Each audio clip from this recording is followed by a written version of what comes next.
Pensyon, Bacolod City. Nagbabaylo ko sang radyo nga ginatag sapon sang Action Radio kay nagaungot sa ilalang estasyon. Hindi ko kapamati sang iyasang bumbo, mga lapit naman sa katuig ni nga ginatag nila sakon. Amo na mo lang ni ang imo nga mamatian ang Action Radio lang. Amo ini nga radyo ang ginapangatag nila. Gindala ko di sa bumbo kay pabayluan ko sang iyasang bumbo nga radyo nga wala sa ungot sa isa lang ka estasyon. Kag manami kay bag-o, kag wala guba, may suga pa. Kag ang 1,000 nga ginatag sang bumbo, mapasalamat gid ko kay may nagbakal na kusudan. Sing una ga bindors ko ti kay ginkakasama kami sa Libertad, di way nako kan sa balay na lang ang akon bata ang mga nagasuporta sa akon. Ay bakal ko bulong ko may ano ko may apo ko kag taas akon sugar. Nga pasalamat gid ko sa Bumbo Radio sang ginatag nila nga 1,000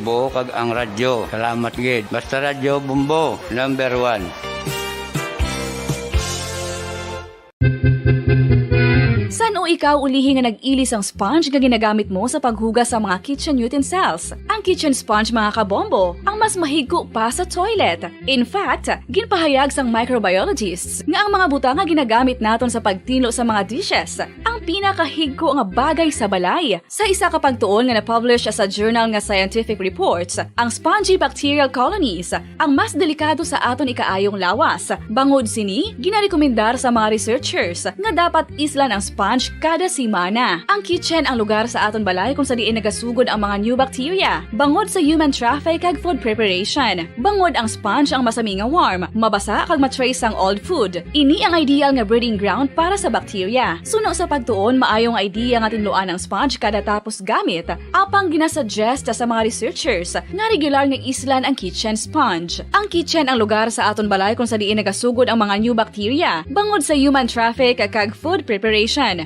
Bangod ang sponge ang masami nga warm, mabasa, kag may trace ang old food. Ini ang ideal nga breeding ground sa para sa bacteria. Suno sa pagtuon, maayong nga idea nga tinluan ang sponge kada tapos gamit, apang ginasuggest sa mga researchers nga regular nga islan ang kitchen sponge. Mga kabombo, madamo gid ang pagkaon apang ano bala ang dapat himuon kung may matabo sang suspected foodborne illnesses. Kung may matabo nga suspected foodborne illnesses, dapat i-preserve ang mga ebidensya. Kung may bahin sang suspected food nga nabilin, taguon ini. Putson sang maayo kag ibutang sa freezer. Magpabulong sa gilayon. Kung ang sintomas nagapadayon o kung nagalala, gilayon nga magkadto sa doktor agud magpakonsulta. Hindi man magkalipat nga i-report ang insidente sa local health department.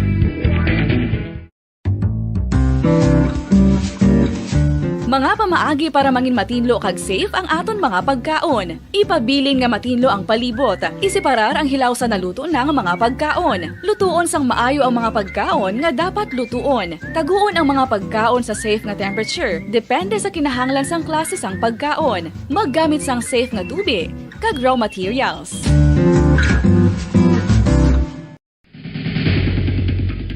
Ang food safety ang nagagarantiya nga ang pagkaon hindi makatugas sang anuman nga halit sa consumers o kung makakaon sini, samtang ini ang ginahanda o kung nakaon. May ara man sa ginatawag food and waterborne diseases o kung grupo sa mga balatian, tugas ang anuman nga infectious o kung non-infectious agents. Ang mga masunod ginakabig common causes ng food and waterborne diseases.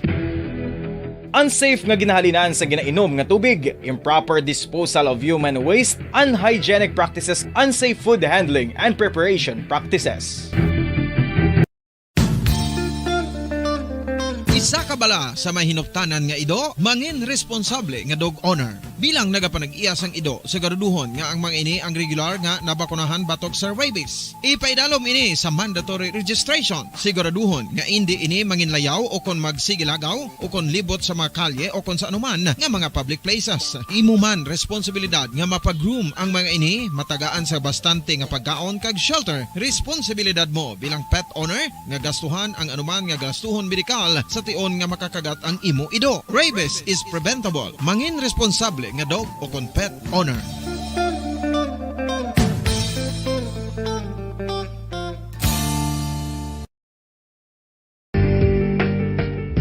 Kinahanglan mo bala nga mag-recharge? Hindi mo na kinahanglan nga magsalig pa sa caffeine. Bangod, ang pag-power nap ang makapaboost sang memorya, cognitive skills, creativity, kag energy level. Ang power nap o kun cat nap ang pagtulog sang malipot nga oras kag may tinutuyo nga i-revitalize ang isa ka persona. Masami ini nga nagadugay sang 15 to 20 ka minutos ginahimo kun udto o kun hapon. Santo sa pagtuon, mas mangin alerto ang isa ka persona kung maka-power nap ini. Nagapabuhin man ini sang stress kag nagapa-improve sang cognitive functioning. Isa ini kapamaagi agud nga ma-refresh ang utok sang tawo kung ginakapoy. Magluwas diri, nagapanubo man ini sa risgo sang heart disease. Sa karon nga may ginapangatubang nga pandemic, importante nga halungan gid ang ikayong lawas. Apang hindi lang physical health ang dapat hatagan sa pagtamuda, bangod importante man ang mental health. Paano bala halungan ang aton nga mental health? Una, kinahanglan nga halungan nato ang aton kalawasan kaangay sang pagkaon, pag-ehersisyo, pagtulog kag pagpahuway sang insyakto bangod ang poor physical health ang makaapekto sang modo kag panghuna-huna sang isa ka tawo. Kinahanglan man nga mag-set sang boundaries sa tanan nga bagay, hatagan sang balorang kaugalingon kag iselebrar ang mga kadalagaan bisan ano pa ini kagamay. Maayo man sa mental health ang pagpatawad sa isig kapareho. Bangod ginarelease ni ang kabugat sa Balatyagon subong man ang pagkamapasalamaton. Suno sa research, dako man ang mabulig sa pagpangamuyo sa paglikaw sa stress. Tips agud malikawan ng insomnia. Ang pagtulog sang maayo ang makaapekto sa mental kag physical health sang isa ka tawo. Apang kung kaisa hindi maligar nga nagaka-eksperyensya sa ginatawag nga insomnia, gani ari ang matip sa gud malikawan ini kag mas makatulog sang maayo mga kabombo. Kinahanglan nga pareho ang oras ang imo pagtulog kag pagbangon kada adlaw agud maset ang imo nga body clock. Kun adlaw, mas maayo nga buksan ang mga kortina agud makasulod ang kasanagon, paglakat-lakat kun aga kag pag-ehersisyo. Kun gabi, likawan ang mga masanag nga screen kaangay sa mga gadgets kag TV. Limitahan man ang pagkaon kag mga ilimnon nga may caffeine kag nicotine bagod makatuga ini sang problema sa pagtulog. Likawan man ang pagkaon sang madamo, pag-inom sa alcoholic drinks, pag-inom sang madamo nga tubig kag ang pag-overthink antes magtulog.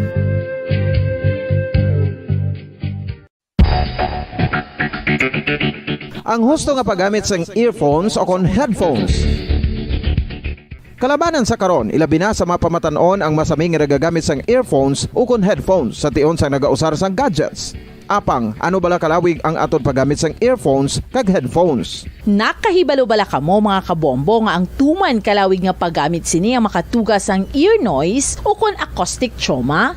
May pila naman ka tips nga makabulig agud mahalungan naton ang aton dulunggan kag pamatinan. Dapat nga ipabilin nga yara lang sa 60% ang volume sang aton nga mga earphones o kon headphones. Likawan nga masobra sa 4 to 5 ka oras ang tayuyon nga paggamit sang earphones o kon headphones. Magtala na sang 15 minutos nga break matapos ang isa ka oras agud nga makapahuway ang aton palamatinan. Masami nga tinuan ang earphones o kon headphones kag mas maayo nga gamiton ang duha ka earpiece sang aton nga mga earphones.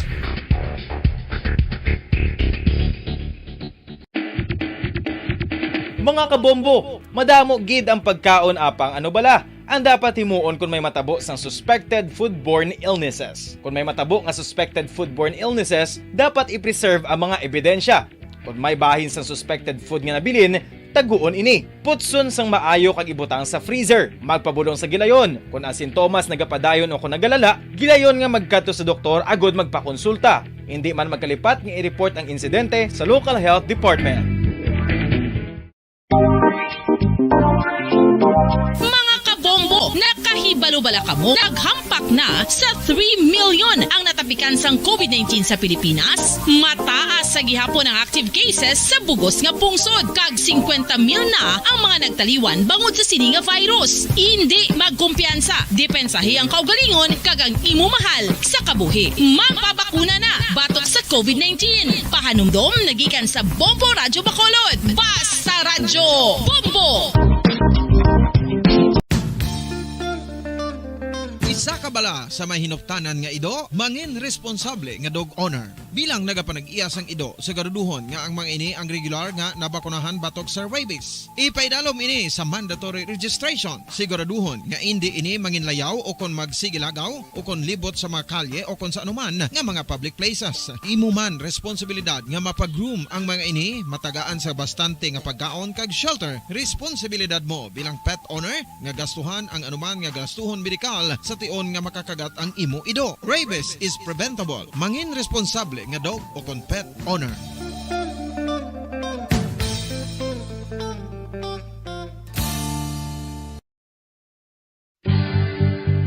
Oral disease, nagapadayon nga seryoso nga public health problem sa Pilipinas. Ang prevalence sang dental caries sa mga permanent teeth ang nagapabilin nga mataas sa 90% throughout the years. About 92.4% sa mga Filipinos ang may tooth decay, kag 78% ang may gum disease o kon periodontal diseases, santo sa report nagikan sa DOH. Bisan pa nga ini ang preventable o kung matapna, ini nga balatian ang nag-apekto sa halos kada Filipino at one point or another sa Limang dekada nang nagtataguyod ng katotohanan. 5 dekada nang nagtatanggol sa mga mamamayan. Patuloy na nagsasaliksik at mabilis maghatid ng mga balitang siksik at malaman. Patuloy na nangunguna sa mga issue, drama, promo at serbisyo publiko. Ito ang Bombo Radyo Bacolod, ang pambansang radyo ng Pilipinas. Fast Paradyo Bombo! Bombo Radyo Bacolod. Number 1! Fast Paradyo Bombo! Oras ang Bombo Radyo Bacolod, Philippine Standard Time, 42 minutos na kaligid stock na ang alas 5 sa hapon. Welcome kami na pagpalagad sa Platuntunan Bombo Report sa afternoon edition pang Huwebes edisyon sa Platuntunan pitsa 12 sa bulan niya sa Mayo. Tatlo kadlaw matapos ang aton nga pinili ay musta na kamo, musta natin masuk kay musta natin matagpalamate. Welcome ato sa mga kabombo sa kabuusan nga 61 ka mga barangay sa sulod sa Bacolod, mga sukay naton sa mabano kasunod sa kabuusan sang probinsya. Mga nakatutok na karong live sa ato sa FBK YouTube channel, mga taga Negros, taga Bacolod, di mas bayan sa Pilipinas, na mga bayan sa kalibutan. Ilan na makita nila bate nato papalagad sa hapon sa Platuntunan Bombo Report sa afternoon edition. Masako-sako natin palibot siya sa sulat sa Bacolod. Inong puli na sa aton sining mga trabahante. Kaupo dyan tagsadri kahapon, Bombo Dennis Rubica. Na mga balita sa aton sining mga nagapaunay ang mga balita lokal, aray na preso sa kaso sa illegal na droga. Liwat naman ng ladakpan sa drug by bust operation sa barangay Singkang. Santang Bureau of Fire Protection Deres Negros Oriental nagkabig ang madinlagon ang ilas ni deployment sa ilas ni mga personnel sa ginhiwat nga Mayo 9 nga eleksyon. Sa balita sa palibot sang pungsod, dugang honorarium igatag sa mga manunudlo nga nag-overtime kuno durante sa ginpatigayon naton nga Mayo 9 nga national local election. Santang hugot nga seguridad magapadayon dito sa 14 ka mga barangayan sa Lanao del Sur nga gindeklarar nga may failure of election. Kag sa aton siniya balita sa luwasang pungsod sa 11 ang North Korea nagpaidalom sa national lockdown. Bangod sa 11 nga kaso sa COVID-19 sa nasabit nga communist country. Sa mga balita ato ni may balita ato kabutamo balita nga ibalon ato sining hapon pagpangalagad siya Platuntunan Bombo Report sa afternoon edition.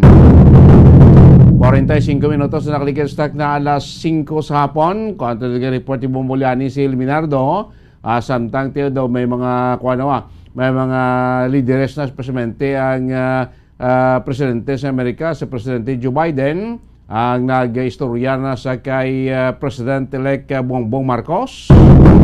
At mag-amunay po silang ginakilala sa Estados Unidos ang resulta sa ipatagayon natin nga national and local election. At gusto sa Amerika nga makapatigayon sa maayo man nga political relation sa incoming karon niya nga administrasyon si dalam ni President-elect Bongbong Marcos Jr. Dumayo sa mga nagligad day after sa election, ang stock market ng Pilipinas nagdubo pa, nagsarot matapos kati nagtimbuok yung pagpanguna ni Bongbong Marcos sa resulta sa eleksyon. Damo man gambang nga basi mapugda ekonomiya naton, bangod sining mga development pati kung amat-amat nga ginakilala sa mga international leaders, ang kadalagaan ni Bongbong Marcos, ti posisyon ginakabig na ti elitimo ang resulta sa piniliay. Nga sinatunti kung may maayong diplomatic relation, may maayong tawag naton nga ang tanan ang Pilipinas, no, sinalam sa bag-okron nga liderato, sa iban nga nasyon maayong koneksyon, maayong relasyon, ti bosingon mabakod man ang kumpiyansa sa mga negosyante, especially sa mga international nga mga negosyante kung investors nga magdala, magsulod o mag-invest adriya sa aton sini nga pungsod Pilipinas sa idalom karon sa mangin administrasyon ni President-elect Bongbong Marcos Jr. Ayon sa pagkilinya, kwanto na yung mga balita na tipo ni Bombo Liani Sil Minardo gikan sa patrol. Bombo Liani, mayang hapon, Kimin. Bombo Dennis, sa natapos ng eleksyon so kabahin nandri ang Bureau of Fire Protection Negros Occidental sa ginapatigayon sini nga national and local election 2022. Bombo Dennis, kung sabihin ginkuan ta man ini kung kamusta ang assessment sa nga Bureau of Fire Protection sa bahin diri sa Negros Occidental nga BSC. Bombo Dennis, sumayara sila na record ng mga incidents apang ini election related. Bombo Dennis, sa dinalin sa pag-deploy sini sa ila sa May 6 until May 11 kagapon na Bombo Dennis. So mayara fire incident, limang fire incident response recorded, which is inialin sa May 7 to May 9. Tatlo ka residential Bombo Dennis, isa ka mercantine ng incidents na fire incidents, kay isa ka rubbish fire. Sa non-fire emergency ako na medical response naman ng Bombo Dennis, kayara 12 ka mga kaso ang na-record, which is inihalin man sa May 7 na Bombo Dennis, no? Kung sa diin ini ang mga insidente amo ang vehicular accident, mayara 7 na record. Sabing incident nga sa Kawayan kada Cantoni, which is isa-isa ini sa kada places nga mayara 2 na record sa Bombo Dennis, no? Isa ka Kawayan kag isa sa Cantoni. Sa medical response naman mayara 3 ka case nga na-record sa Bureau of Fire Protection Negros Occidental sa nalain ini nga lugar man Bombo Dennis. Wala sang untoward incident kada Bombo Dennis no nga nasunod sa pulay nga centers o kon mga voting places Bombo Dennis o kon election related. So naka-full alert sa gyapon ang Bureau of Fire Protection apang na-recall na ini sila Bombo Dennis kag sa kada station na lang ini sila nagastay. Kag handa man sa gyapon magresponde kung in kaso may emerhensya. Gina-commend man Bombo Dennis, no? Ang miyembro sa Bureau of Fire Protection ni Provincial Director Kim Celesio sa pagsakripisyo, pagbantay kag sigurado na okay ang mga botante Bombo Dennis kag kada area sa polling places. Kabay pa nga mataas ini Bombo Dennis ang paghatag sa dungog sa organisasyon sa kaagi sa pagservisyo nga matutuod tugang kaniya Provincial Director Kim Celesio. So Bombo Dennis sa dugang pahayag, pagkatian bala naton ang pugo sa statement ni Provincial Director Kim Celesio. Well, as of today, since nga nag-deploy kami sa May 6, actually nag-deploy na May 6 ang aton nga BFP Negros Occidental ng station. Yeah. Well, may mga insidente kita pero hindi man siya election related. Sa fire incident from May 7 up to May 9, ang sunog ka is 5. May tatlo kita ka residential, isa ka mercantile, kag isa ka rubbish fire lang siya. So, not related na siya sa election. Ang na-respondienta di maka-fire incident. Sa non-emergency naman, sa non-fire incident naman, mga emergency response naton, medical, emergency response, kag rescue. May harap kitang vehicular accident, ito ka bilog from May 7. Yes. May 7. Actually, kung idugang kang May 6, mga 8 ni siya tanan. Puro vehicular accident. So ito, from May 7 only. Ang stabbing incident which happened sa Kawayan kag sa diniman sa May 6 district ni tanan mo Kanduni. Stabbing insidenta duha ang narespondihan sa aton nga mga bombero kag medical case nga patient transport tatlo ka insidente. So bali 12 tanan ang aton emergency response amo ni nga mga inadlaw during red alert time. So anyway, wala man sang may untoward incident sa election sa mga polling station nga masunog. Fortunately, okay man, wala man may natabo nga hindi amo sa sulod sa polling station nga magarespondihan sa aton nga mga Sa bahin sa Bureau of Fire Protection, sir, mga well and good pa man ang aton ng mga personnel, sir? Ay, of course, mama, hasta subong full alert kita galing kay recall na nato ang tropa ta ara na lang sila sa station ng iban. Kay mostly tapos naman ang canvassing mo. Yes. So, ang aton subong mga personnel ara gyapon naka-full alert gyapon pero wala na sila sa field, ara na sila sa station standby para mag-respond just in case. So, sir, lastly, sir, ano ang aton makabilin nga mensahe sa mga personal kati nangin successful ini ang national and local election kag sa bulig maninyo sa yara sa Bureau of Fire Protection? Well, ang ako lang naman ay gina-comment ko nga aton ng mga members ng Bureau of Fire Protection sa Negros Occidental sa pagsakripisyo, sa pagbantay, sa sigurado nga safe ang aton nga mga botante. And at the same time, ang mga institutions kag mga polling area nga masiguro naton nga wala sang insidente nga matabo. So keep up the good work kag kabay pa ma-maintain kani nga mataas ang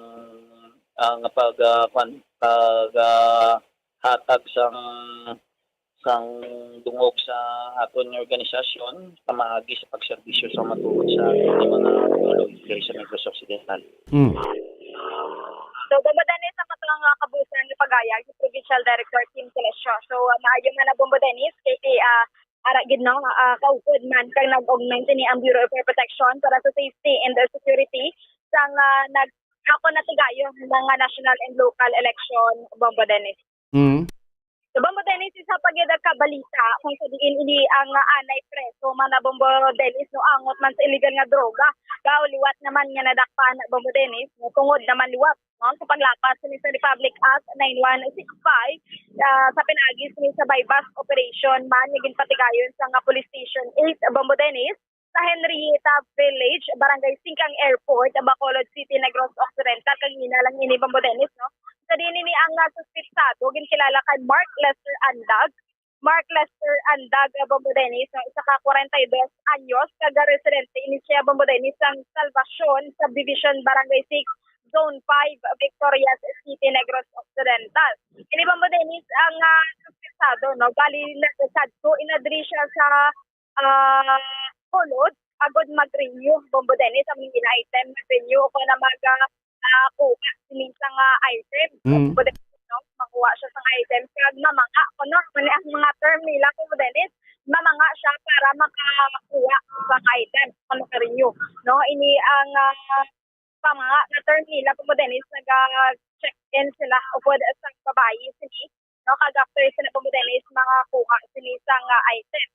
So, natabuan, ini ang gine-check-in sang lalaki is asset na nasang kapulisan, Bombodenis. So, natabuan rin nga nakuhaan, ini ang suspitsado sang 20 gramos nga illegal na drugs. So, kung ginasuspetsuhan shabu, Kagamayara standard drug price Bangladesh ng 136,000 pesos. Subong ini ang suspetsado yara na nakulong sa kustudiya sa kapulisan sa Police Station 8. Pinahulat na lang ini ang result ng crime lab o Bangladesh para mapagsakaan na nito kaso ang nagabaligya sa nino o nadakpan nga suspetsado Bangladesh. Sa Bangladesh sa pupos ni pahayag, tumatian bala natin ng hepe sa Police Station 8 si Police Major Jury Puerto.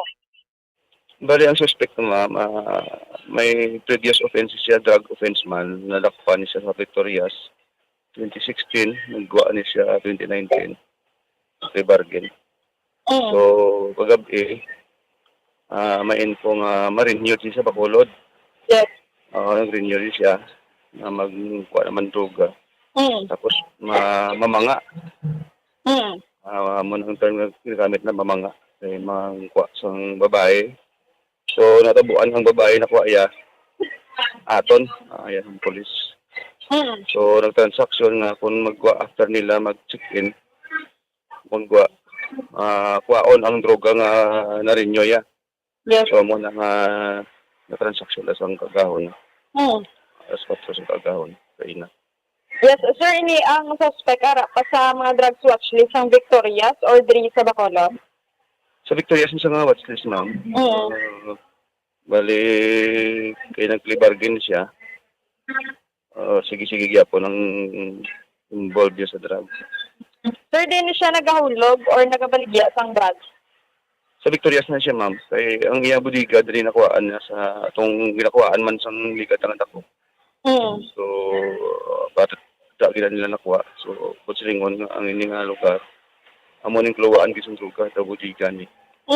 So, sige-sige natin monitor, sige natin kung siya dali nga lugar, kung sino nga mga personalidad yung nakuhaan niya. Yes. So, sir, pila ni ang na-confiscate ninyo nga drugs sa suspect? Bali more or less 20 grams, ma'am. Nagabalor na siya sa standard drug price niya, mga 136,000. So, subong din ang suspect, sir? Nakahunong sabong sa police station 8, naka-upstairs. So, probably buwas na i-file ang kaso. Paglapas ang RA 9165, Section 511. Kaya ang drug, ang crime lab resort wala pa kaabot.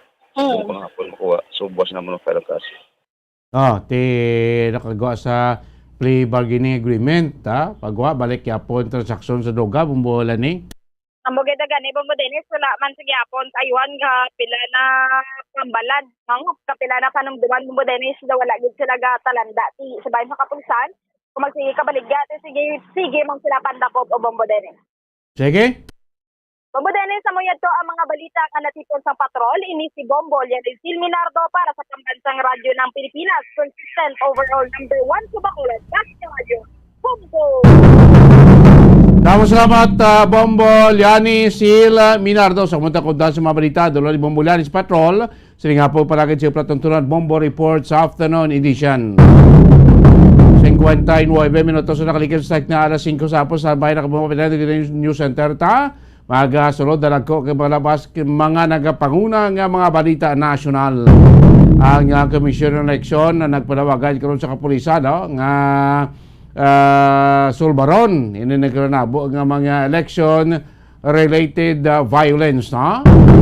Not so much diri sa Visayas, no? Sa Mindanao daw kadamo sa mga insidente, sa mga makabig election-related violence, no? During election day, before election day, may mga insidente sa mga pagpamatay, sa mga supporters, sa mga magkaribali nga mga kandidato ko ito sa Lanao del Sur, no? 14 ito mga barangay ang deklara sang Comelec nga failure of election. Bakit sa mga nagkalabo nga mga kinagamo nga ti ginapatihan, inbobado diri ang mga nagapapili nga mga politiko sa naligad yang Lunes sa May 9 national and local election naton mga kabanan. Kapag mga balita patayan nyo sa dugo sa aton News Center, of course, ining paghatag sang dugang ko ng honorarium sa mga manunudlo nga nag-overtime sa ligad yang May 9 national election. May man at least makuan mo lang makompensate man ang serbisyo no sa ato sining mga manunodlo sa piyak sang fix na yung amount nga para sila bilang na rin ka mga allowances ilas ni pagservisyo ng ligadya nga Lunes mga kabanan. Kaya of course, balantayin naman sa luwaso ang tensyon subong dito sa Finland, no? Daw gina-ras up gid karon nga pamembro sa North Atlantic Treaty Organization o NATO ang pungsod Finland, no? Kaya daw nakulbaan sila sa Russia nga may plano si Putin yang sa naman, sa kupon ng Finland. Kabalakating Finland, land border man sila sa Russia mo. Isubong ang Finland, hindi pa membro sa NATO. Muna ikaw nang ginahingagaw man, ang mga membro iya sa NATO, mga kabilan. Arin News Center sa ating Bombo Network News. News Center, Kemin! Newscast sa 24th KBP Golden Dove Awards. Bombo Network News. And the KBP Golden Dove for Best Radio Newscast Metro Manila goes to Bombo News, DWSN, Star FM, Bombo Radio. At ngayon, ang inyong tagapagbalita. Magandang gabi Pilipinas, anumang oras sa buong mundo, narito na ang Bombo Network News Evening Edition ni 12 sa buwan ng Mayo 2022 sa ulo ng ating mga balita. Yung headquarters ni Presumptive President Bongbong Marcos dyan sa Mandaluyong buburaw ng gabinete para dito kay Marcos at patuloy na pinupunan yung transition team ng kaugnay ho dito sa posibleng pagbuo ng panibagong grupo na siyang hahawak naman para sa iba't ibang posisyon. Samantala, si Pangulong Duterte naman inirekomenda sa susunod na administrasyon at kongreso na lusawin na ang party list system. Mga guro na nag-overtime sa eleksyon ay makakatanggap daw ng karagdagang bayad. At sa ating ulat panahon naman, ang low pressure area na mataan sa may Davao region, mga pagulan at baha ibinabala ng Pag-asa. Sa ating international news, eroplano na nasunog sa China, 4 na po ang naitalang pasaherong sugatan. At sa ating sports balita, ang Memphis Grizzlies ginulat ang Golden State Warriors matapos ilang paso sa Game 5 sa Western Conference. At Team Pilipinas nananatiling pang-apat na pwesto kasabay ho ng formal na pagbubukas na ng Southeast Asian Games sa Vietnam. Bago sa detalye, kami ang inyong mga tagapagbalita. Ako si Bombo Jane Buda. Ako naman si Bombo Dennis Hamito at ngayon sa ating mga detalye. Iniimbitahan ni Presumptive President Ferdinand Bongbong Marcos Jr. si United States President Joe Biden na dumalo sa kanyang inauguration sa Hunyo at 30. Ipinabot ni Marcos Jr. ang imbitasyon sa isang tawag sa telepono kay Biden noon pang araw ho ngayong araw ho yan at sa naturang tawag ay tiniyak ni Marcos Jr. kay Biden na laging pinahahalagahan ng Pilipinas ang Estados Unidos bilang isang kaibigan, kaalyado at kasosyo. Sinabi pa ng tanggapan ni Marcos Jr. na tinatalakay na ng dalawang pinuno ang pagpapalakas sa ugnayan ng dalawang bansa sa usapin ng kalakalan at diplomasya. Nag-usap din umano ito at si Biden tungkol sa kanilang karaniwang interes o yung common interest, lalo na yung issue ng demokrasya, pagpapasya sa sarili at pagbawi na rin ng ekonomiya mula sa epekto ng pandemya. Sa isang pahayag na inilabas naman ng White House, nakasaad na ipinahayag nga ni Biden ang kanyang intensyon na patuloy na palakasin ang alyansa sa pagitan ng Pilipinas at Estados Unidos. Noong Enero ngayong taon, sinabi ni Marcos Jr.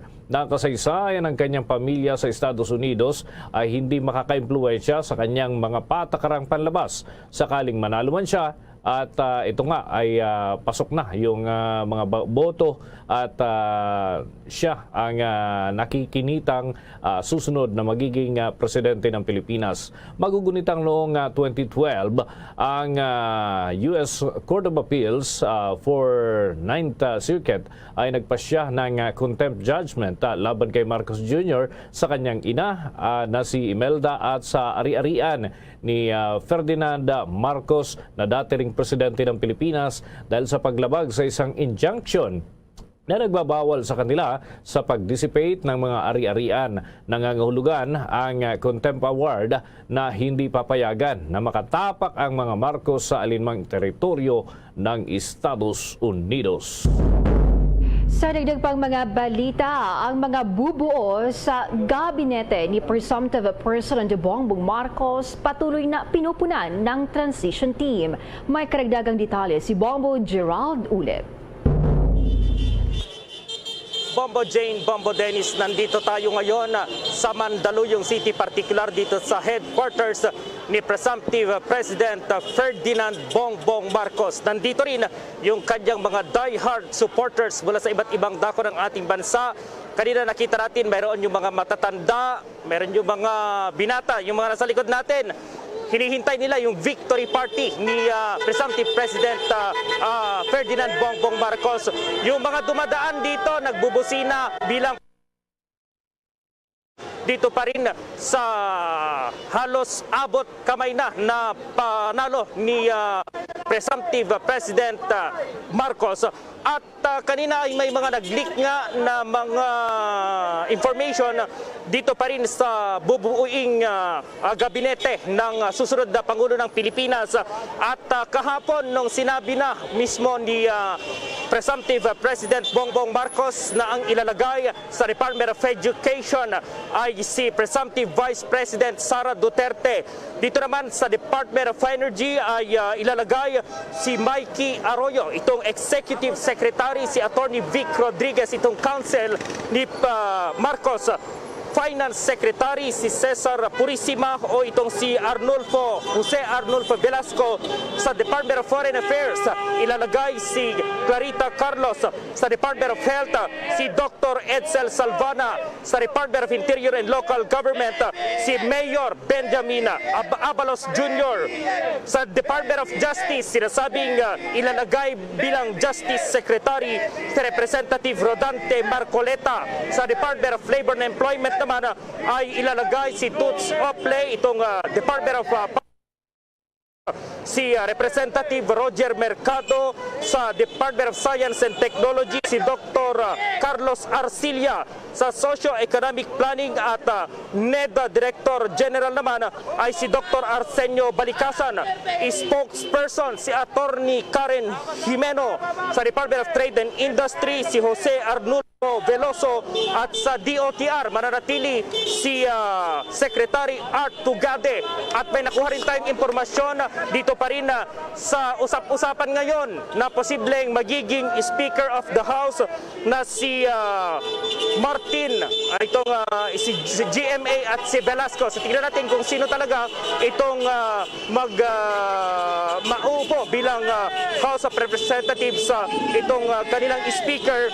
Sa Senate naman ay sinasabing si Cynthia Villar or itong senior siya yung pinaka-senior na supporter ni Bongbong Marcos, rito Presumptive President, at tumakbo rin sa ilalim ng kanyang unity team itong kaanak ni Senator Villar na si Mark Villar na ngayon ay kasali sa top 12 naman. Bombo Dennis, Bombo Jane. Okay, may tanong ko lamang, Bombo Gerald. Yung programa dyan ay mukhang kahapon ganyan din, may mga aktibidad din sila. So, sinong nag-o-organize sa mga program nila or sila mismo, kusa nila yan, Bombo Gerald?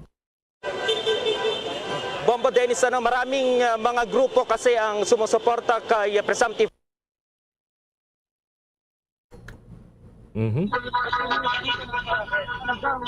Bombo Gerald, siguro babalikan kita mamaya. Mukhang medyo humihina yung signal, nagpa-fluctuate. Sige, check natin ulit. Bombo Gerald? Yes, Bombo Dennis, okay na ba, Bombo Dennis? Okay na ulit. Oo, Bombo Dennis, maraming supporters ni Presumptive President Marcos, kaya sila yung nag-organisa dito. Marami tayong nakausap kanina ng mga supporters, lalong-lalo na yung mga seniors dito na sila talaga yung taga-suporta ng pamilya Marcos na nandito ngayon at pumunta sila dito para sumuporta. Sinabi nila walang ibinigay sa kanila at kusa silang pumunta dito noong gabi ng May 9. Nandito na yung iba hanggang ngayon, nandito pa rin para ipakita yung suporta dito sa susunod nga na presidente ng ating bansa, dahil base naman dito sa ating bilangan talagang si Presumptive President Bongbong Marcos na nga yung susunod na Pangulo ng ating bansa, Bombo Dennis, at ipinapakita lamang nila yung kanilang suporta dito sa susunod na Pangulo ng bansa at asahan yan magdamag nandito pa rin yung iba sa mga supporters, Bombo Dennis. Yun yung sinabi mo mga nakausap natin kanina dito na mga supporters ng dating Senador Bombo Dennis. Okay. Bombo Gerald, may nakaschedule ba na magpapakita dyan o makakasama ni Presumptive President Bongbong Marcos yung kanyang supporters o kailan kaya muling haharap sa kanila, Bombo Gerald? BBM! Yung nakausap natin kanina, Bombo Dennis, ang sinabi si Marcos, wala daw talagang Ay, mahirap talagang marinig, maliban dun sa nagsasaya sila at nagkakaingay, Bombo Gerald. Mukhang talagang mahina yung signal sa kasalukuyan dyan sa yung location. But anyway, nakuha naman namin yung kabuuan ng kwento tungkol dyan. Sige, at sige, for the last time, check natin, Bombo Gerald, yung sagot mo dun sa katanungan ko kanina, please. Yes, Bombo Dennis, yun nga, walang certain na oras, walang oras kung anong oras magpapakita itong tagapagsalita ni Presumptive President Marcos dito pa rin sa headquarters o kung anong oras yung isasagawang press conference. Pero si Presumptive President Marcos, mga mamayang gabi or kung hindi man ay bukas, Bombo Dennis, dahil ang sinabi ay posibleng araw-araw na magkakaroon ng press conference, Bombo Dennis. Sige, with that, maraming salamat, Bombo Gerald. Ingat kayo dyan. At live mula pa rin dito sa Mandaluyong City, Bombo Gerald, di ulit para sa Pambansang Radyo ng Pilipinas, Basta Radio, Bombo. Oras natin sa buong kapuluan, ganap ng 9 na minuto, makalipas ang alas 6 ng gabi. At sa pagkakataong ito mga kabombo, mga Kastar Nation, mainit ho yung usapin ukol sa political dynasty. At yung iba pang mga tungkol sa mga party list organization. Kaya minarapat ho nating kausapin ang convener ng Party List Watch, si Binibining Veronica Alpora, sa Bombo Radio Philippines, where nationwide and worldwide, si Bombo Dennis Hamito po ito. Together with me ay si Bombo Jane Buna. Magandang gabi po sa inyo at welcome to the program.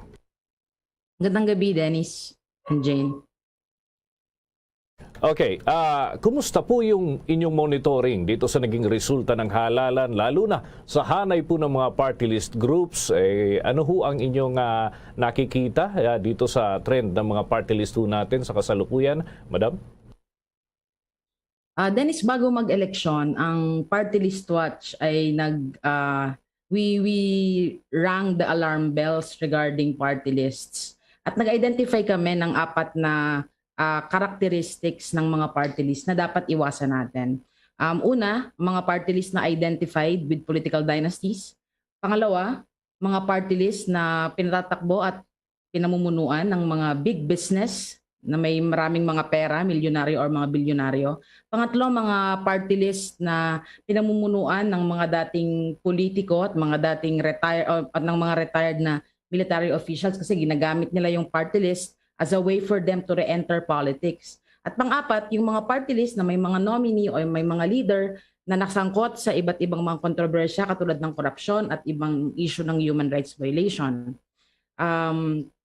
Dito sa mga ex-politician, kasama din yung mga nakita natin, kaalyado ng kasalukuyang administrasyon. So ngayon, lumabas yung resulta ng party lists. May kita natin na karamihan sa mga nandyan sa listahan ay dynastic politics. Dynastic politicians or dynastic party lists na i-represent ng mga politiko na galing sa mga dinastiyang politikal na in the first place ay dapat binabakan ng party list system. Gayon din, kita rin natin nakapasok. Basically, yung apat na characteristics na in-identify ng party list watch, yun nga yung nangyari. Yung karamihan sa kanila yun yung nanalo. At yung mga dating party list na maaari nating sabihin na lehitimo, genuine, dati pang naririyan at nag-represent ang mga sektor, ay hindi nakapasok or kung makapasok man ay kaunti lang sila. Okay. With your indulgence, Ms. Veronica, bigyan ko muna ng tsansa makapagtanong itong ang aking partner si Bombo Jane Buna. Pero mamaya-maya gusto kong malalim tayo ng konti dyan sa political dynasty. Bombo Jane? Okay, sa panig ko naman po, ma'am, ilang porsyento po sa ngayon ang may tuturing ninyong party list groups na bagsak sa dapat na pamantayan ng lehitimong party list system? Dun sa datos ng mga tumakbo pa lang, I think that's around 177 party lists. Halos kalahati dyan ay masasabing nanggaling sa dynastic politics or mga party lists nga na pinamumunuan ng mga politicians na nagmula sa mga political dynasties. Marami din ang mga bagong party lists, halimbawa, na identified with big business. So kung ipa-plus itong mga party list na identified with big business, with administration appointees at mga ex na politician, I think we can safely say that around 80% or 70% of party lists na napayagan tumakbo ng Commission on Elections ay shady or hindi talaga matatawag na lehitimo, and some people would even characterize them as fake party lists. Okay, dito naman uli sa aking panig. May mga party list din palang sinasabi nyo nga, may mga nauugnay dun sa mga political dynasty. So ano po pwedeng magawa sa ngayon at gaano karami yung involved sa political dynasty so far sa inyo pong monitoring? Sa monitoring namin, parang around 77 ng mga parties na tumakbo sa Kongreso ay identify dito. Yung iba hindi naman nanalo, pero karamihan sa mga nanalo, kung titingnan natin yung listahan, hindi pa naman final, hindi pa tapos. Kaya nating magbanggit ng mga party list ng ilan ng mga case study na clearly ay identified sa mga political dynasties. At hindi ito, at masamang balita ito, Dennis, kasi ang purpose ng party list ay precisely to counterbalance the trapos na pumupuno sa ating Kongreso. Iyon yung trabaho dapat ng party list, di ba? Magkaroon ng sapat na representasyon sa legislatura, yung mga sektor at yung mga maliliit na partido na hindi nare-represent, na ang mga interest ay hindi fully nare-represent ng mga politiko na galing sa political dynasties. Okay, Bombo Jane, may follow-up ka ba?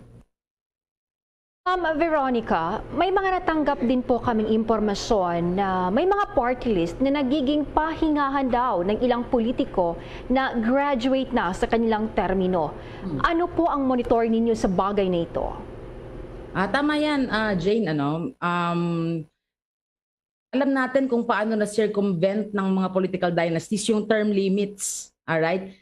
Kung hindi man ginagawang pahingahan yung mga party list, so ibig sabihin, kapag natapos ang termino sa isang particular na distrito, tatakbo muna bilang party list, ginagawa bilang sandbox itong mga party list na to or training grounds ng ibang mga miyembro ng mga political dynasties, maaaring mga mas batang miyembro ng mga political na pamilya, yung party list system. So, bago tumakbo sa distrito, tatakbo muna bilang party list representative, magkatatag ng mga party list. O tama yung sinabi mo, pahingahan. Just to dodge the term limit. In the same way, for example, that they dodge term limits in various local positions. Like halimbawa, natapos yung termino, yung 3 terms ng mayor, natakbo muna yung asawa niya or yung anak niya. Yes, so nangyayari din talaga yan. May sinasabi si Pangulong Duterte na gusto niyang lusawin ang party list system. Sa tingin po ninyo, kailangan bang baguhin o lusawin totally yung party list system? Paano naman kaya ito gagawin? Kasi kung magpapatupad ng batas, di ba sila din yung gumagawa ng batas? Paano magiging diskarte rito? Pwede ba dito ang EO para maging effective na lusawin lang bigla yung party list system? Ma'am Veronica. Dennis, yung party list system ay bahagi ito ng konstitusyon. Meron tayong constitutional provision about this na nagsasabi na dapat ay 20% ng ating Kongreso, ng House of Representatives ay inilalaan para sa mga party list who are supposedly representing sectors and small parties. Naniniwala ba ako kay Pangulong Duterte na dapat lusawin or i-abolish ang party list system? Hindi. I think, and kasama ko ang party list watch sa paniniwalang ito, kasi yung party list system ay ginawa precisely tulad ng binanggit ko kanina to counter the elite interest na hindi naman natin maitatatwa na siyang nagdo-dominate sa ating Kongreso. So, mekanismo actually yan para pagyamanin yung ating demokrasya. Pero sa ngayon, tulad ng binanggit natin kanina, kinakarakterize natin, nagkakaroon tayo ng tinatawag namin sa party list watch na elite invasion, kung saan ang mga political elite at mga economic elite ay pinapasok yung party list for themselves to further advance their interest. Tingin ko, yun yung kailangan nating i-legislate, kailangang reformahin, maaring sa antas ng COMELEC to better vet or i-examine yung mga party list na tumatakbo. I mean, nagawa yan sa SK Reform, halimbawa, di ba? Yung SK Reform, ginagamit na behikulo para sa pag-enrich ng mga political dynasty. Pwedeng gawin yung parehong paraan para i-reforma yung party list law, imbis na i-abolish. Si Dennis, konti na nga lang yung espasyo para sa mga sektor at para sa mga ordinaryong Pilipino sa legislatura. Kung tinanggal mo pa yung party list, talo lang nabawasan. Saka naniniwala ako na yung party list ay naririyan para i-empower yung mga tao dahil hindi sila nare-represent properly ng kanilang mga district representatives. So halimbawa ako, kung hindi ko nararamdaman na yung mga tumatakbong district representative ay nare-represent yung gusto ko bilang isang mamamayan, I can say na I can still vote for another congressman or congresswoman, di ba, sa Kongreso through party lists. And finally, naniniwala ako na magandang behikulo yung party list para i-develop yung national politics. So halimbawa ngayon, yung nag-iisang opposition senator na nanalo, si Senator Risa Ontiveros, ay nagmula sa sektor ng mga party list. She first served as a Akbayan representative. Diba? Yes. Nung panahon ni GMA. So dapat ganun yung vision natin, that the party list should actually provide us with a competent critical force, kasi hindi naman pwedeng puro yes man lang yung nasa Kongreso at nasa pamahalaan. Bombo Jane, may final point siguro? Bombo Jane. Oo. Ma'am Veronica, gusto ko rin itanong, kabilang po ba sa minomonitor ninyo itong mga CTG-affiliated na mga party list? Kung kabilang man sila sa minomonitor ninyo, ilan po? Meron po ba mga CTG-affiliated na party list? What do you mean CTG affiliated? Sorry. Yung communist terrorist group po. Yung mga mahirap kasing i-monitor yan, Jane, kasi there are, alam natin na merong mga party lists sa limbawa that will tag existing progressive party list groups as communist or terrorist, but that's something that you have to prove, with proper evidence and with proper investigation. Paano mo ipoprove yun? Tingin ko mas dangerous yun para sa mga lehitimong party list na matagal nang nagre-represent ng interes ng mga kabataan, halimbawa ng kababaihan, ng mga manggagawa, and to tag them as communist or terrorist groups in the party list system. Okay. With that, maraming salamat po sa oras na inilan po ninyo sa palatuntunan ito. Convener ng Party List Watch, Ms. Veronica Alpora, magandang gabi po sa inyo. Thank you. Mga kabombo, mga ka-Star Nation, nakausap po natin ang convener ng Party List Watch at yan ho, ay may kaugnayan pa rin doon sa issue ng mga political dynasty, lalo na ho katatapos lamang ng eleksyon, yung mga organisasyon ho na ito, mga kabombo. Sinasabi nga sa kahulugan ng dynasty, sabi dito, a powerful group of family that maintains its position for considerable time. Issue dito ay yung a line of hereditary ruler of the country, of a country. And then yung a succession of rulers of the same line of descent. Ayan. So parang naimpapamana na after maupo ng isang mataas na opisyal, hindi na kaparehong proseso yung dinadaanan, kundi yung komo kamag-anak, ito'y nagiging automatic na kinukonsidera o kaya naman automatic na talaga na nagiging pamalit sa pwesto nung aalis na leader or kung ano pa mang posisyon sa gobyerno. Yan mga kabombo. At yan ay patuloy natin tutugay-gayan yung issue ng dinastiya dito sa ating bansa. Well, may mga direktiba naman ang Chief Executive para dito sa mga patakaran na ito, kaya lang walang malinaw na batas na ini-implement. Although sinasabi ito ho'y nakatala sa ating batas, yun nga lang, to implement is another thing, ika nga, dahil mga kabombo, yung mag-create ng rules and regulation, ika nga, sila din ho yung nakaupo sa pwesto. So yan ho ang malaking challenge sa kasalukuyan. Samantala, marami pa ho tayong mga balita sa ating pagpapatuloy. Hi guys! This is Donnie Pangilinan, big summer lover. Tuwing tag-init, lahat big deal! Big sababidas, big family outings. At syempre, dapat may big refreshing Dunkin' drinks. Kaya mag-Dunkin' Iced Coffee and Icy Choco na. Now in big 22-ounce servings. Big and indulgence with Dunkin' Iced Coffee's signature taste and Dunkin' Icy Choco's rich flavor. Big time! There's nothing like a Dunkin' summer. At ngayon, sa pagpapatuloy ng iba pang pangunahing mga balita. Inihayag ni Socio-Economic Planning Secretary at National Economic and Development Authority UNEDA Chief Carl Kendrick Chua na dapat ay magbalangkas ng mga plano ang kampo ng nangunguna ngayon sa mga tumatakbong presidente, partikular na si Presumptive President Ferdinand Bongbong Marcos Jr. kung paano ang magiging takbo ng pamahalaan at yung ekonomiya. Layunin nito ay upang matugunan ang uncertainties habang ang bansa ay lumilipat sa isang bagong rehimen. Ayon kay Chua na anumang pagbabago ay lilikha ng mga alalahanin.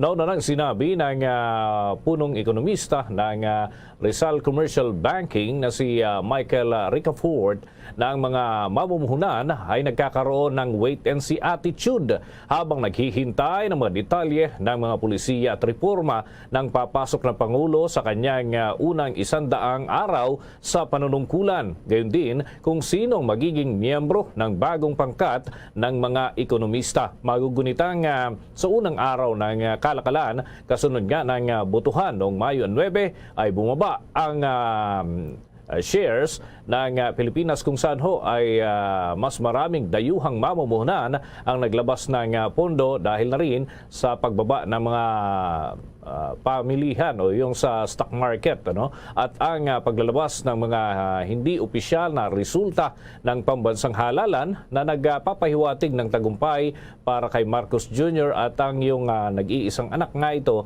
na kapangalan ng yumaong presidente na naging diktador umano ng naturang panahon. Samantala, inirekomenda naman ni Pangulong Rodrigo Duterte sa papasok na bagong Kongreso ang pagbuwag na sa party list system sa kanyang Talk to the People. Binigyang diin ng Pangulo na ginagamit na kasi ang party list system para isulong ang interes ng makakaliwang grupo. Sinabi ng Pangulo na bagaman hindi naman lahat, pero meron anya mga party list group na pumapasok sa gobyerno sa layuning sirain ito para silang pumalit. Iginit ng Pangulo na ito ang mantra ng mga komunistang grupo, 50 taon na ang nakalipas at hanggang ngayon ay nananatiling ito pa rin ang kanilang hangarin. Ayon pa sa Pangulo, walang ginawa ang makakaliwang mga party list group kundi lokohin lamang ang gobyerno. Kaugnay nito, sinabi ng Pangulo na sino man ang bagong gobyernong papasok, ito ang tamang panahon na magsulong ng inisyatibo na baguhin ang konstitusyon sa pamamagitan yan ng Constitutional Convention at i-convert ito sa federal form of government mula anya sa umiiral na feudal system of government. Mas maganda anyang sa pagsisimula pa lamang ng bagong administrasyon ay maamyendahan na ang saligang batas at hindi kapag patapos na ang termino para hindi maparatangang gusto lamang mapalawig pa ang pamamahal sa bansa.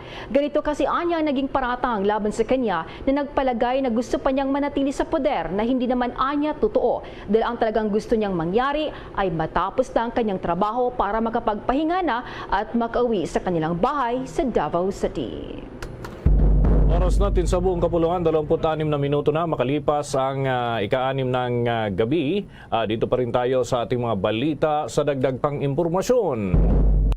Ibinasura naman ng Commission on Elections COMELEC ang motion na umapila sa pagbasura sa petisyon para ideklara bilang nuisance candidate sa 2022 presidential election si presumptive President Ferdinand Bongbong Marcos Jr. Sa isang resolusyon, sinabi ng poll body na nabigo ang petitioner na si Danilo Lihayhay na maglabas ng mga bagong argumento sa kanyang apila.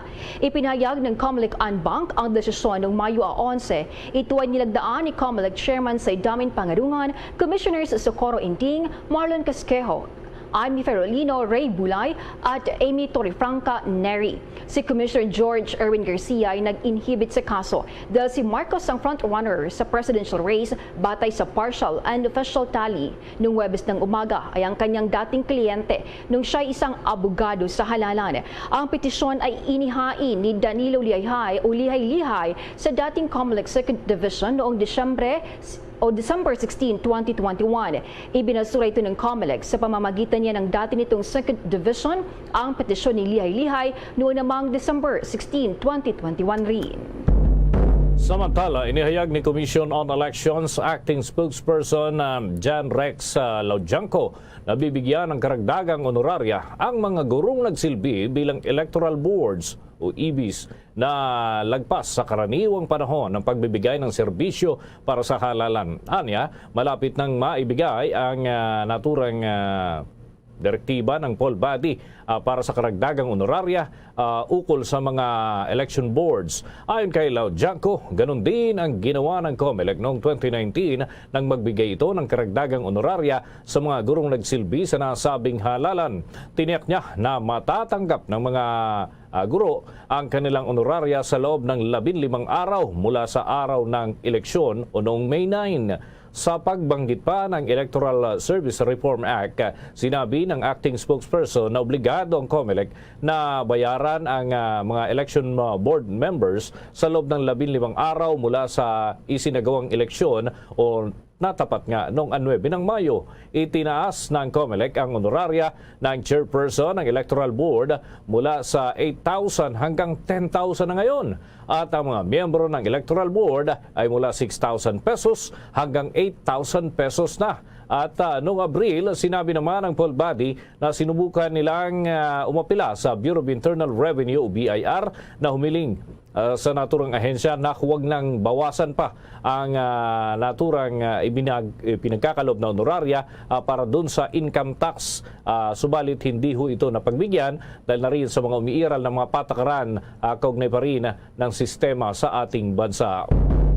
Sa dagdag pang balita, tiniyak ni Pangulong Rodrigo Duterte ang proteksyon sa mga pulis at sundalo kahit matapos na ang kanyang termino, yan ay sa buwan ng Hunyo. Pinawi ni Duterte ang pangamba ng mga uniform personnel kung sakaling sila ay kakasuhan kaugnay pa rin ng pagganap ng kanilang mga tungkulin. Nangako rin siya na tutugunan ang pangangailangan ng mga pulis at sundalo kung mawawalan sila ng kabuhayan dahil sa maling akusasyon ng krimen habang ginagampanan ang kanilang tungkulin. Noong Abril, mga kabombo, sinabi ng gobyerno ng Estados Unidos na nakakita sila ng kapanipaniwala ang ulat tungkol sa pang-aabuso sa karapatang pantao na ginawa umano ng mga puwersang pansiguridad o yung nasa government forces ng Pilipinas. Ang war on drugs ng Pangulong Rodrigo Duterte ay labis umanong binatikos kapwa sa lokal at maging sa ibayong dagat dahil pa rin sa bilang naman nasawi sa naturang kampanya na sinabi naman ng human rights groups na maaring umabot daw sa 30,000 ang mga iniimbestigahan din ng International Criminal Court ay may kinalaman pa rin dito sa madugong drug war ng gobyerno. Sa kanyang televised public address, nanindigan naman si Pangulong Duterte na wala siyang dapat ihingi ng tawad hinggil pa rin sa kanyang drug war. Samantala, gusto ni Pangulong Rodrigo Duterte na bago man lang matapos ang kanyang termino ay makapatay ng 3 hanggang 5 drug lords. Ang mga otoridad sa kanyang Talk to the People, sinabi ng Pangulo na ayaw niya ng buhay kundi patay ng mga drug lords. Gusto anya niyang makita na lumaban ang mga drug lords kapag dumating na mga pulis o hinihikayat niya mga ito na lumaban. Sinabi ng Pangulo na hindi siya nakikiusap na intindihin ang kanyang mga sinasabi at aksyon. Subalit matindi na anya talaga ang nililikhang problema ng iligal na droga sa buong bansa at sa maraming buhay ng mga Pilipino, kasama na ang mga biktima ng iligal na droga at mga otoridad na napapatay sa mga drug operation. Inihalimbawa ng Pangulo ang isa na namang pulis na nabatay dahil naunahan ng mga sospek sa ginawang buy-bust operation ng mga otoridad 2 linggo na ang nakalilipas. Kaya palagi anyo ng bilin sa mga pulis, huwag magpauna dahil talagang kultura ng mga sangkot sa iligal na droga na mag-armas para sakaling masukol sila ay talagang lalaban ang mga ito. Wala anyang dapat ipag-alala ang mga otoridad sakaling makapatay ng mga drug suspect basta saklaw ito ng kailang trabaho at umaayon sa itinatakda ng batas. Panoorin at pakinggan natin ang tinig ng Pangulong Rodrigo Duterte. Talaga, siguro, bago ako mag-alis, makatapos lang tayo ng mga 3 na o 5 drug lords. Gusto ko patay. Ayaw ko ng buhay. Gusto ko makita mga drug lords. Lumaban kayo pag dumating na ang pulis. I urge you to fight it out. I would tell the co-workers in government, we have to gamble. We have to fight them. At kung mag-fight man tayo, patayin na lang ninyo. Ito mga drogang ito. Ito, 76 million. Itong nakita lang ninyo sa araw na to. Well, I hope that I am not asking for understanding. I might be very clear on this. Nagsasalita ako, hindi ako nakikiusap sa inyo na intindihin ninyo kami. O ako na lang. Kasi sabi ko, I take full responsibility sa nangyayari dyan sa war on drugs. As long as they do itong mga the enforcement people do it in accordance with the law. Tinig po yan ni Pangulong Rodrigo Duterte. Samantala, oras natin, 34 na minuto na makalipas ang 6:00 ng gabi. Kuha muna tayo ng update. Yung DILG kasi ay walang na-monitor daw ng mga politicians na nagbayad ng extortion fee sa mga rebelding grupo. Ayon ho yan kay Secretary Ed Año. Alamin natin ang kabuang ulat ni Bombo Annalise Soberano. Walang natanggap na ulat si Department of Interior and Local Government Secretary Eduardo Año na may mga politicians at officials ng local government units ang nagbayad ng permit to campaign fees o nagbigay ng anumang uri ng tulong para sa mga local terrorist group gaya ng CPP, NPA, NDF. Ayon kay Secretary Año, sa mga permit to campaign na inilabas ng NPA, walang na-monitor ng mga politicians na pumatol dito, nagbigay ng pera o resources sa grupo. Sinabi ng kalihim, ang conduct ng May 9, 2022 polls ay generally peaceful kumpara noong 2010 at 2016 national and local elections. Ang PNP ay nakapagtala ng 166 validated election-related incidents noong 2010, 133 noong 2016 at 16 na election-related violence incidents ngayong 2022. As of May 9, iniulat ni Secretary Año na nasa 7 ang nasawi habang 33 ang sugatan.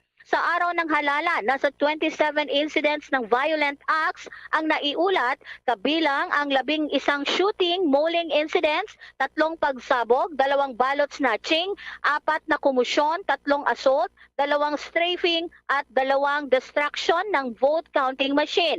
Inatasan naman ni Secretary Año ang PNP na palakasin ang kanilang seguridad sa lahat ng canvassing areas at ipatupad ang maximum tolerance sa mga maglulunsad ng kilos protesta. Dagdag pa ni Secretary Anyo, nakapag-uulat din sila ng nasa 245 vote buying incidents ang naitala mula January 1 hanggang May 9. Kabilang sa mga sangkot sa vote buying incidents noong May 2022 ay kinasasangkutan ng 32 civilian, isang government employee, isang barangay kagawad, 3 barangay captain, isang political candidate at 3 mga unidentified violators. Sa ngayon, nasa 41 violators ang naitala, 28 dito ang naaresto habang 13 ang at large. Pakinggan natin si DILG Secretary Eduardo Anyo. Ito sa buong Pilipinas. Next slide please. Dito naman po sa report ng vote buying mula po January 1 hanggang May 9, 2022, nakapagtala tayo ng 245 reported vote buying incident at merong 41 suspect. Out of the 245 incident, 25 po rito ang nakuha natin ng mga ebidensya, na-validate natin at ang 2 po ay under investigation, ang 4 ay na-i-refer na sa prosecution office at ang isa ay na-i-file na sa korte. Patuloy pa rin tayo naghahanap ng mga ebidensya sa iba pang mga vote buying incident. Sa ngayon po ay 28 ang ating naaresto at 13 pa ang kasalukuyang pinaghahanap. At ma-report po natin, Mr. President, na sa mga permit to campaign na inilabas ng NPA ay wala tayong na-monitor ng mga politician na pumatol dito o nagbigay ng pera o resources sa CPP-NPA. Next slide, please. Si DILG Secretary Eduardo Anyo. Bombo Anali Montaño Soberano nag-uulat para sa Pambansang Radyo ng Pilipinas. Basta Radio, Bombo! Samantala naman, tututukan ni Presumptive Vice President Sara Duterte Carpio ang skilled learners at paglinang sa pagiging makabayan bilang kalihim ng Department of Education. Ito ay kasunod sa ginawang anunsyo ni Presumptive President Ferdinand Bongbong Marcos na tinanggap ng kanyang running mate na si Duterte Carpio ang alok na maging susunod na Education Secretary. Naniniwala naman si Sara na inaasahan na niya naggagawa umano ng intriga ang mga taong nais mapagbagsak ang papasok na administrasyon. Nagpasalamat ito sa kay Marcos, gayon din kay Education Secretary Leonor Briones at kinilala ang mga ipinatupad nitong reforma sa ilalim ng administrasyon ng kanyang ama na si Pangulong Rodrigo Duterte. Nauna nang sinabi ng kampo ni Duterte Carpio na gusto sana niyang pamunuan ang Department of National Defense. 39 na minuto na makalipas ang 6:00 ng gabi. Sa mga dagdag pa nating balita, inihayag ni Senator Rizon Tiveros na mas maganda kung isang education expert ang mamumuno sa Education Department o DepEd kasunod ho ng ulat na pumayag na si Presumptive Vice President Sara Duterte Carpio na pamunuan ng naturang ahensya. Sinabi niya na ang DepEd ay tumatanggap ng pinakamalaking pagbawas ng pambansang budget taon-taon at ang mandato nito ay konektado sa paglaban sa historical revisionism. Ang bagong agency chief ay nangangasiwa din sa pagtugon sa mga issue sa edukasyon na dulot ng pandemya. Pansamantala, sinabi ng Alliance of Concerned Teachers o ACT Secretary General na si Raymond Basilio na mas gugustuhin nila na ang bagong kalihim ng DepEd ay isang educator na nakakaunawa raw sa pakibaka ng mga guro. Anya, hindi pa niya narinig ang mga plano ni Duterte Carpio para sa sektor ng edukasyon maliban sa muling pagbabalik ng mandatory military service para sa lahat ng Pilipino pagkatapos nilang sumapit sa edad na 18. Samantala naman, tinitingnan ni Presumptive President Ferdinand Bongbong Marcos Jr. ang masamang epekto ng e-sabong dahil nakikita niya ang pangangailangan na balansihin ang paggawa ng mga kita o revenues at pagpapahalaga sa mga pamilya. Ito ang sagot ni Atty. Vic Rodriguez kaugnay sa desisyon ni Marcos may kaugnayan sa controversial na online cockfighting. Sinabi ni Rodriguez na si Marcos bilang isang old school ay tila mas nababahala sa mas masamang epekto ng isabong sa mga pamilya sa halip na ang mga kita o revenues na maibibigay nito sa gobyerno. Nauna nang inaprobahan ni Pangulong Rodrigo Duterte ang rekomendasyon ng Department of the Interior Local Government na ihinto ang isabong o online cockfighting operations.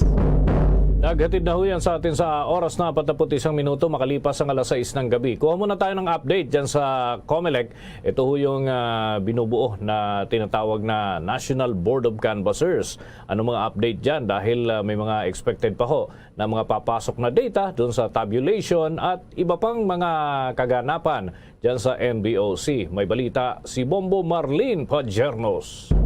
Hinikayat ngayon ng Commission on Elections ang publiko na maayos na ihain sa kanila ang mga reklamong may kaugnayan sa eleksyon. Sa press briefing na isinagawa ng National Board of Canvassers for 2022 National and Local Elections, ay muling ipinaliwanag ni COMELEC Acting Spokesperson John Rex Laudianco na mayroong kaukulang proseso ang komisyon hinggil sa Rules of Procedure at suppletorily na applicable naman na anya sa Rules of Court. Aniya kung mayroon mang mga sitwasyon katulad na lamang ng mga lugar kung saan ay kinakailangang ideklara ang failure of election, ay malugod itong tatanggapin ng komisyon nang sa ganon ay agad nila itong maimbestigahan, makapagsagawa ng mga pagdinig, mapagdesisyonan kung ano ang mga karapat-dapat na hakbang ang kanilang kailangan gawin na batay sa mga ebidensyang ilalatag sa kanila. Muli ring hinimok ni Laudianco ang lahat na sa halip na magsagawa ng rally na maaari pang mag-ugat ng kaguluhan at di pagkakaunawaan, ay mas mabuti anyang sundin na lamang ang tamang proseso para mabigyang solusyon ang ganitong klaseng mga problema.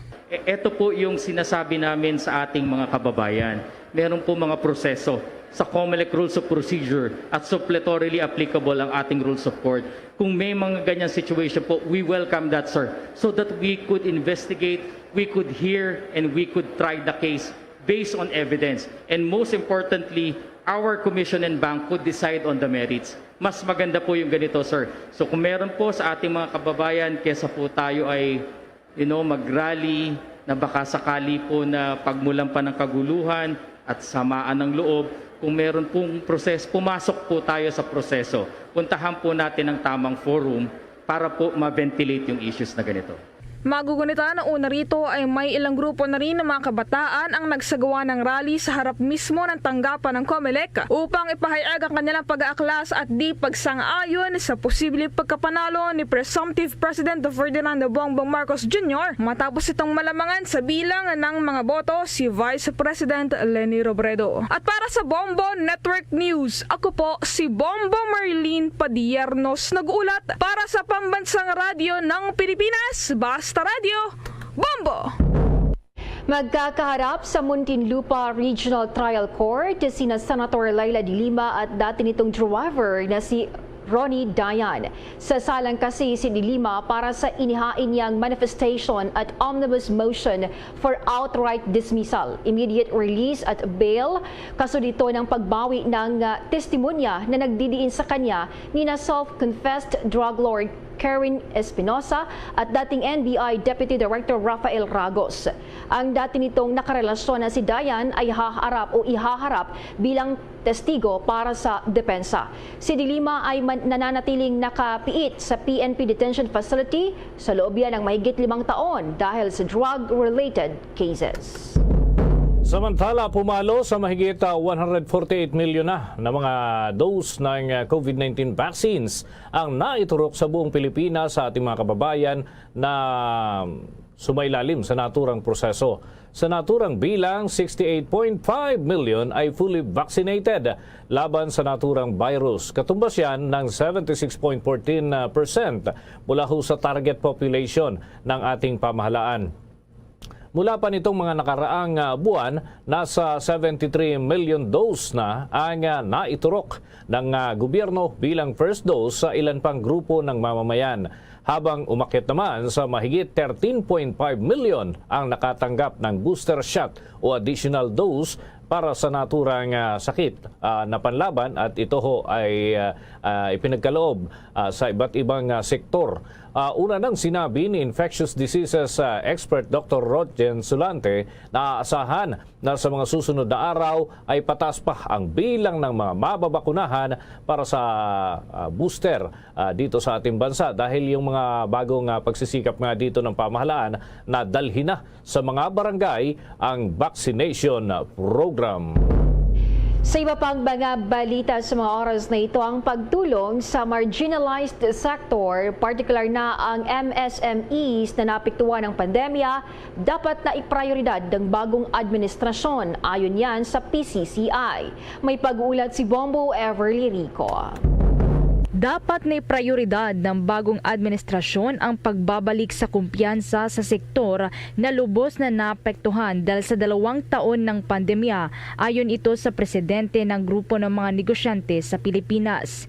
Sa eksklusibong panayam ng Bombo Radio kay Philippine Chamber of Commerce and Industry o PICC President George Barcelon, partikular niyang tinukoy na dapat iprioridad ng bagong administrasyon ang mga micro, small at medium enterprises o MSMEs na mahalaga sa supply chain system ng ating bansa. Tinataya kasing nasa 97% ng lahat ng rehistradong negosyo sa bansa ay nagbibigay ng trabaho sa 60% ng workforce at nakapagbibigay din ito ng 1/3 ng gross domestic product o GDP sa ating bansa. Bukod pa rito, naniniwala ang business group president na uunahin ng susunod na administrasyon ang marginalized sector na siya naman anyang nagsuporta noong eleksyon sa Uniteam.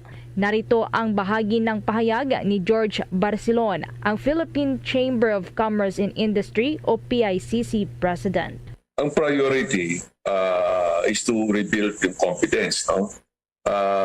Yung a year and a half, almost 2 taon, talagang ang napiktado yung mga MSMEs, micro and small.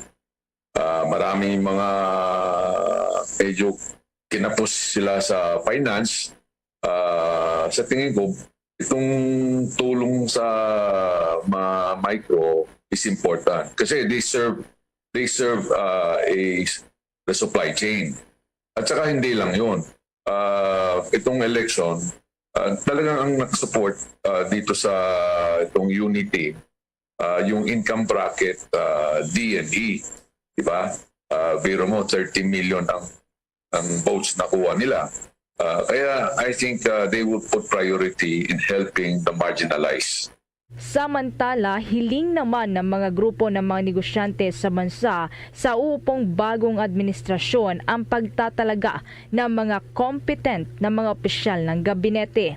Ayon kay PICC President Barcelon na mahalaga para sa mga negosyante na maalam ang uupong ng mga opisyal, partikular na sa mga key agencies ng gobyerno gaya ng Department of Agriculture, Department of Finance, Department of Trade and Industry o DTI, ang National Economic and Development Authority o NEDA at Department of Labor and Employment o DOLE. Inihalimbawa ni Barcelon ang teamwork sa economic cluster ng kasalukuyang administrasyon pagdating sa ekonomiya, kung kaya't napanatili anyang matatag ang economic fundamentals ng bansa sa kabila ng impact bunsod naman ng pandemya at gerang nangyayari ngayon sa pagitan ng Russia at Ukraine. Nang hinihiling namin na yung mga cabinet members, no, yung mga designate cabinet secretary, sana man yung mga talagang may competence sa kung anong departamento. Katulad sa importante ng Department of Agriculture, sana nga yung naka-assign dyan sa maging secretary, talagang may alam tungkol sa agriculture. Ang importante sa mga negosyante, itong mga key agencies, no? Department of Finance, Department of Trade and Industry, NEDA, at saka Department of Labor. Yung bagay na yan, itong importante itong team nito. Yung nakaraan, itong present administration, ang economic cluster headed by Secretary Sani Dominguez, talagang may teamwork sa yung mga tungkol sa ekonomiya natin. Kaya maski na may problema tayo, so far, okay pa naman. Yung nangyari sa atin dapat kung wala yung COVID at saka wala itong gera dito sa Russia at saka Ukraine, tuloy-tuloy yung paunlad natin. Nadirail lang natin sa itong 2 years because of the COVID. Pero ang macroeconomic fundamentals bansa natin, matatak pa. Kaya I think the recovery will be strong. Of course, sa ngayon, we still have to wait sa mga plano ng itong bagong administration. But I think nandyan na yung playbook, no? Yung mga nasa pipeline, yung mga korekto, yung mga bill, tuloy pa rin yun. So we are very confident, no, na give it some time, they will also get their acts together. Para sa Bombo Network News, Bombo Everly Rico nag-uulat para sa Pambansang Radyo ng Pilipinas. Basta Radyo, Bombo! Bombo Weather Update. Asahan ng mga biglaang buhos ng ulan sa ilang parte ng Mindanao dahil sa isa na namang low pressure area ang umiiral ho dyan. At ayon nga sa ulat ng Pag-asa, maliit naman ang tsansa o posibilidad na lumakas ito bilang ganap na bagyo. Huling namataan ang naturang low pressure area sa layong 175 kilometers east of Davao City. Nakapaloob po yan sa ang naturang namumuo sama ng panahon sa umiiral na intertropical convergence zone, yung mga nagsasalubong ho na hangin at breeding ground ng mga sama ng panahon. Dahil dito, ang iba pang parte ng Mindanao ay posibleng makaranas ng mga biglaang buhos ng ulan. Bombo International News. Patuloy pa na ginagamot sa hospital ang 40 pasahero ng nasunog na eroplano ng Tibet Airlines matapos mag-skid sa runway sa southern Chinese city ng Chongqing. Lahat ng 113 pasahero at 9 na crew members ay ligtas na inilikas ayon yan sa payag mula sa Chongqing Jiangbiei International Airport. Sinabi ng Civil Aviation Administration of China na 36 katao ang nagtamo ng mapasa at pilay sa panahon ng paglikas. Pilay sa panahon ng paglikas. Ang flight ay patungo sa Nyangchi sa Tibet. Ang footage naman na naipost sa Chinese social media ay nagpapakita ng apoy na lumalamon sa harapan ng sasakyang paghimpapawid at isang itim na usok ang umuusok sa kalangitan. Ang isa pang video ay nagpapakita ng mga pasahero na tumatakbo mula sa eroplano. Ang sanhi ng aksidente ay nasa ilalim pa ng investigasyon at ang mga flight operations naman sa paliparan ay balik na sa normal. Bombo Sports News. Inulat ngayon ng Memphis Grizzlies ang powerhouse team na Golden State Warriors matapos natambakan nila sa score na 134-95 lang sa Game 5 ng NBA Semifinals sa Western Conference. Dahil dito, napuwersa ng Memphis ang naturang katunggali para umabot pa sa Game 6. Sa kabila nito, abansi pa rin ang Warriors na may 3 panalo. Ang nakakagulat na diskarte ng Memphis ay nagtala rin sa kupunan ng kanilang highest scoring performance sa postseason history ng franchise. Ang panalo ng Memphis ay sa kabila ng hindi pa rin nakakapaglaro ang kanilang all-star guard na si Ja Morant. At dahil dito, doble kayod ang ginagawa ni Jaren Jackson Jr. at Desmond Bain, pati na ni Tyus Jones na pawang may tig 21 points. Sa kampo naman ng Golden State Warriors, si Klay Thompson na may 19 points at si Stephen Curry na medyo inalat ay meron lamang 14 points. Aminadong Warriors na sa akala nila ay matatapos na nila ang serye para umusad sa next round. Ang game ay gagawin sa Sabado sa teritoryo naman ng Warriors. Samantala, nananatili sa ika-4 na pwesto ang Team Pilipinas bago pa man ang formal na opening ceremony ngayong gabi sa ginaganap na Southeast Asian Games o SEA Games. Doon ho ito sa Hanoi, Vietnam. Sa latest medal tally, nakatipo na ang Pilipinas ng 1 gold medal, 5 silver medals at 5 bronze medal. Sa kabuuan, 11 na mga medalya habang nangunguna naman ang host country na Vietnam na meron hong 10 gold medals.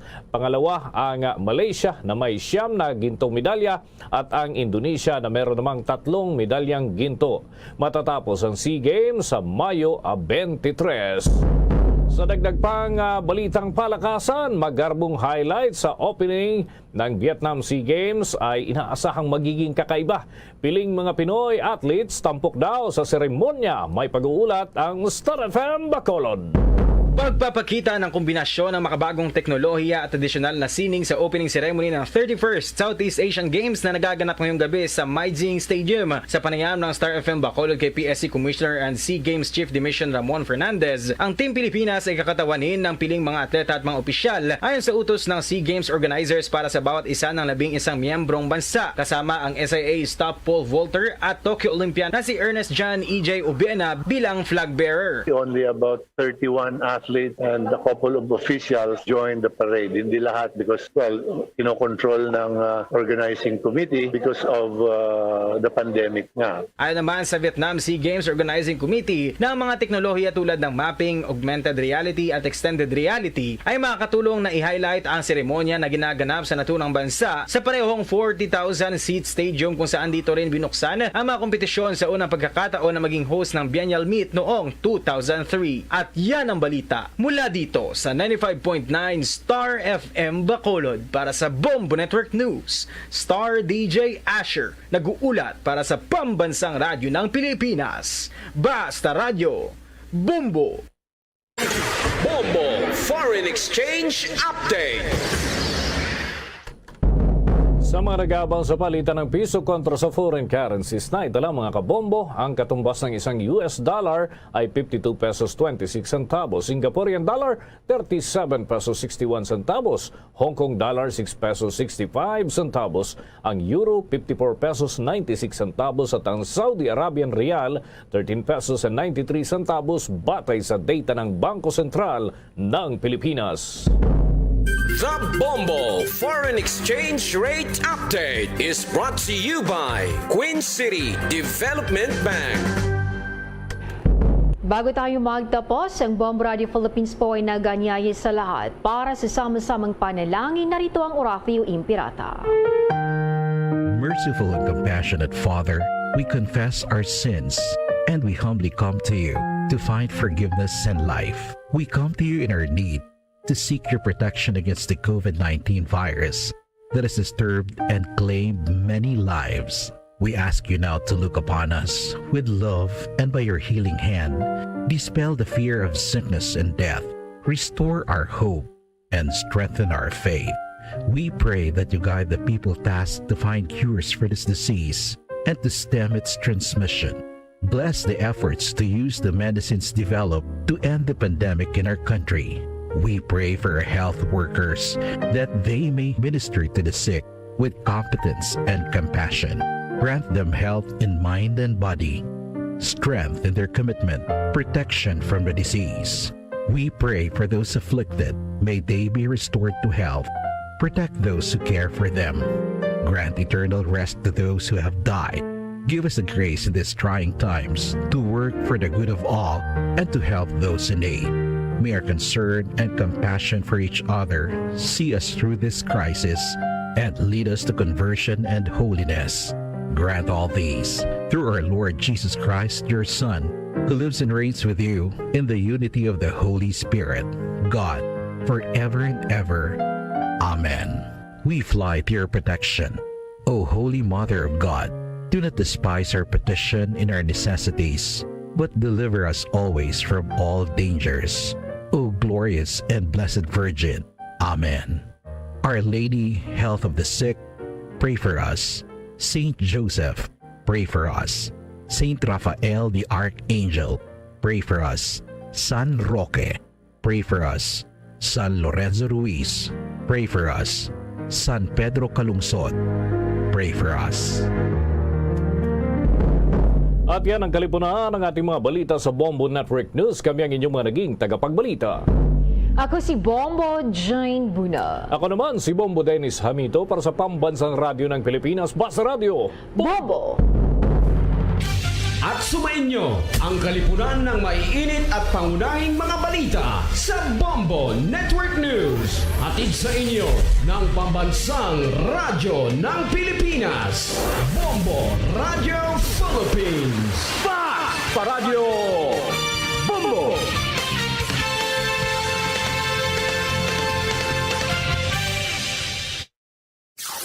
Limang dekada nang nagtataguyod ng katotohanan.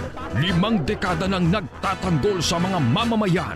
Patuloy na nagsasaliksik at mabilis maghatid ng mga balitang siksik at malaman. Patuloy na nangunguna sa